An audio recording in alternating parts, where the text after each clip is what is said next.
So for the next topic, we have the accreditation of tour guides. A tour guide is an individual who guides tourists, both foreign and domestic, for a fee, commission, or any other form of lawful remuneration.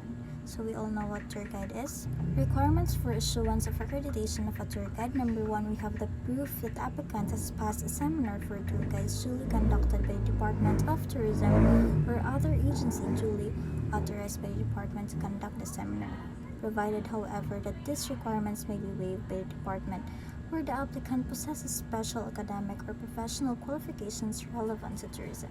So the applicant must have completed a DOT-approved tour guide seminar unless they have special relevant qualifications. And very important po kayo natin mga school certificates because that can be an advantage. And then the second one, certificate of good health issued by any duly accredited government physician. So the applicant must be physically fit, proven by a health certificate from an accredited government doctor. Third, we have the clearance from the National Bureau of Investigation. In the case of an applicant's valid visa from the Bureau of Immigration, a proper permit from the Department of Labor and Employment. The applicant must have no criminal record. Foreign applicants must have valid visas and work permits. Number 4, we have the mayor's permit or the municipal license. The applicant must have permission from the local government to legally operate as a tour guide. Next, we have the latest income tax, proof that the applicant paid taxes and earned income legally. And the last one, we have such other documents that the department may require from time to time. Next, we have the basic requirements for accreditation of tourist land transportation vehicles. For purposes of accreditation, the following are the basic requirements for the operations and maintenance of a tourist land transport to wit. First one, we have the registered capacity. A tourist land transport operator shall only be allowed to apply for accreditation for the number of 9 units covered by its franchise from the Land Transportation Franchise and Regulatory Board or the LTFRB. So the number of units for accreditation must match the operator's approved franchise. For example, if the operator has an LTFRB franchise approving 5 tourist vans, only 5 can be accredited.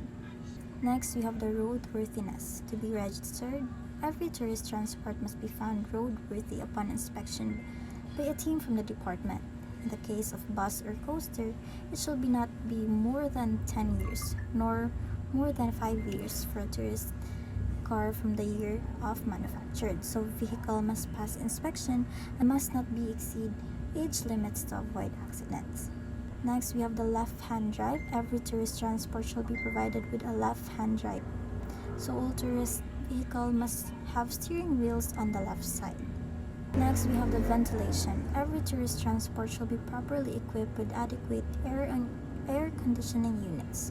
Vehicles must have proper air conditioning for passengers' comfort. Number 5, we have the firefighting facilities. A tourist transport shall be provided or installed with at least one portable fire extinguisher for protection for its passengers. So at least one fire extinguisher in case of emergencies. Next, we have imprint of company's name and logo. The company's name and logo shall be imprinted at the rear and sides, respectively, of the tourist transport unit. Must be clearly printed on the vehicle for identification and credibility. Next, we have the public address system. For tourist buses or coaster, a public address system shall be installed. Buses and coaster must have mic for announcement during the tours. Next, we have the first aid kit. Every tourist transport unit shall be provided with a first aid kit and adequate supply of emergency medicines. Must have basic medical supplies for minor emergencies. Next, we have the seats. Every tourist transport shall have clean and comfortable seats. Next, we have the storage space. A tourist transport shall have enough leg room and sufficient storage space. And lastly, we have the garage. So every tourist transport operator shall have provide an adequate garage and repair shop for the maintenance of its equipment, as well as parking space sufficient to accommodate all its registered units. So the operator must be responsible to have proper facilities for maintenance and parking areas for all his units. Next one, we have the basic requirements for a tourist water transportation vehicle. For purposes of accreditation, the following are the minimum requirements for the operation and maintenance of a water transport. The first one, we have the restrooms. There should be at least one restroom, each with toilet and washing facilities for male and female, located at the passenger's accommodation area. In addition, there shall be a common toilet and bath at the cabin area for a long-haul trip.